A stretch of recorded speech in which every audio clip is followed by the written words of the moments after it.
الحمد لله نحمده ونستعينه ونستغفره ونعوذ بالله من شرور أنفسنا وسيئات أعمالنا من يهده الله فلا مضل له ومن يضلل فلا هادي له وأشهد أن لا إله إلا الله وحده لا شريك له وأشهد أن محمدا عبده ورسوله صلى الله عليه وعلى آله وصحبه وسلم.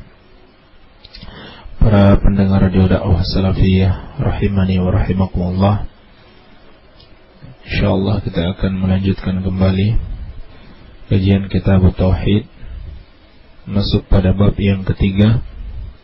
Berkata al-muallif rahimahullahu ta'ala wa ghafara lahu, babu man haqqaqa at-tauhida dakhala al-jannata bighairi hisabin. Bab penjelasan tentang barang siapa yang merealisasikan tauhid, maka dia akan masuk surga tanpa hisab. Barang siapa yang merealisasikan tauhid, dia akan masuk surga tanpa hisab.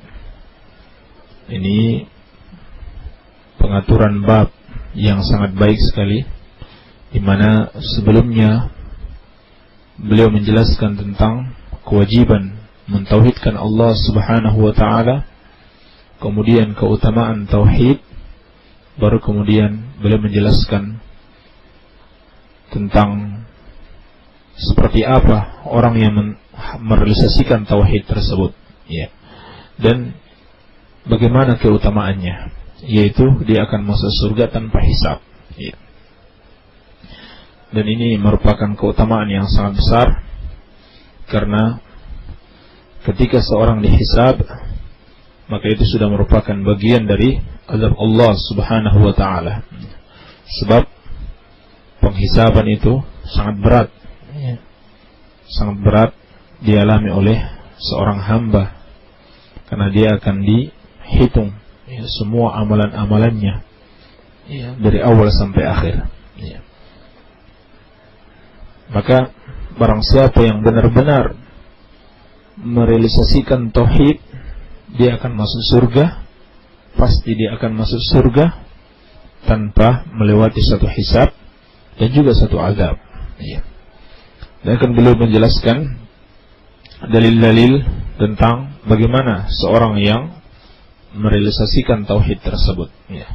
Dan ulama kita menjelaskan yang dimaksud dengan merealisasikan tauhid atau tahqiqut tauhid adalah takhlisuhu wa tasfiyatuhu min syawa'ib syirki wal bid'i wal ma'asi. Mengamalkan tauhid atau merealisasikan tauhid itu adalah memurnikan tauhid dan menyucikannya dari kotoran-kotoran syirik, kebid'ahan dan kemaksiatan. Jadi ada 3 hal yang harus dibersihkan dari tauhid kita, sehingga kita benar-benar mengamalkan tauhid sebagaimana yang diperintahkan Allah Subhanahu wa ta'ala. Pertama, kita bersihkan tauhid kita dari segala macam bentuk kesyirikan, baik asyirkul akbar maupun asyirkul asgar. Kemudian kita bersihkan tauhid kita dari berbagai macam bentuk kebid'ahan, yaitu hal-hal yang baru di dalam agama yang tidak ada petunjuk dari Rasulullah sallallahu alaihi wasallam, ya. Barang siapa yang masih mengamalkan kebid'ahan, maka berarti dia belumlah mengamalkan tauhid secara sempurna. Kemudian yang ketiga, menjauhi segala bentuk maksiat kepada Allah Subhanahu wa ta'ala, ya. Meskipun ini bukan berarti orang yang mengamalkan tauhid itu bersih dari dosa sama sekali, ya.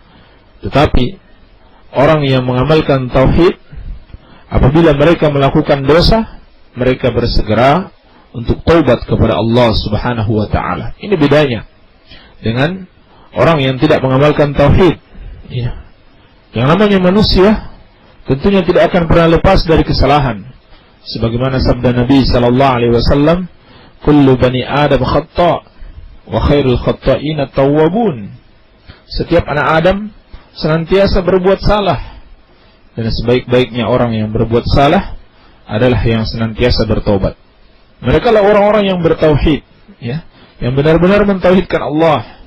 Ketika mereka berbuat salah, mereka tidak kemudian terus-menerus melakukan kesalahan tersebut, tetapi mereka bersegera untuk bertobat kepada Allah Subhanahu wa taala. Ya. Oleh karenanya Allah mengabarkan, "Innallaha yuhibbut tawwabina wa yuhibbul mutatahhirin." Sesungguhnya Allah Subhanahu wa taala mencintai orang-orang yang senantiasa bertobat dan orang-orang yang senantiasa menyucikan diri mereka. Ya. Dalil yang pertama yang beliau sebutkan di dalam bab ini adalah firman Allah Subhanahu wa taala di dalam surat An-Nahl ayat ke-120. Allah tabaraka wa taala berfirman, "Inna Ibrahim kana ummatan qanitan lillah hanifan wa lam yakun minal musyrikin syakiran li an'amihi ijtabahu wa hadahu ila siratin mustaqim." Sesungguhnya Nabi Ibrahim alaihissalam adalah ummah qanitan lillah, yang senantiasa taat kepada Allah, hanifan, senantiasa berpaling dari selain Allah, walam yakun minal musyrikin, dan beliau tidaklah termasuk dari orang-orang musyrik. Syakiran li an'amihi, senantiasa mensyukuri nikmat-nikmat Allah Subhanahu wa taala. Ijtabahu, Allah telah memilihnya, wa hadahu ila siratin mustaqim, dan memberikan hidayah kepadanya kepada jalan yang lurus. Dalam ayat ini Allah Subhanahu wa taala mengabarkan kepada kita tentang profil seorang yang mengamalkan tauhid, seorang yang benar-benar merealisasikan tauhid di dalam kehidupannya, yaitu Nabi Ibrahim alaihissalam dengan segenap sifat-sifatnya. Ya. Maka sifat-sifat Nabi Ibrahim alaihissalam yang Allah puji di sini, inilah sifat-sifat orang yang mengamalkan tauhid. Ya. Dan pujian Allah yang ada dalam Al-Quran itu tidak sekedar Allah mengabarkan pujian kepada seseorang, tetapi ada dua maksud penting ketika Allah Subhanahu wa taala memuji seseorang atau sekelompok orang di dalam Al-Quran. Yang pertama, menunjukkan kecintaan Allah Subhanahu wa taala kepada orang tersebut, ya, dikarenakan sifat-sifat yang dia miliki. Dan yang kedua, sebagai perintah kepada kita untuk meneladaninya, ya, meneladani sifat-sifat yang telah dipuji oleh Allah Subhanahu wa taala. Oleh karenanya beliau menyebutkan ayat ini sebagai dalil, karena dalam ayat ini terdapat sifat-sifat seorang yang benar-benar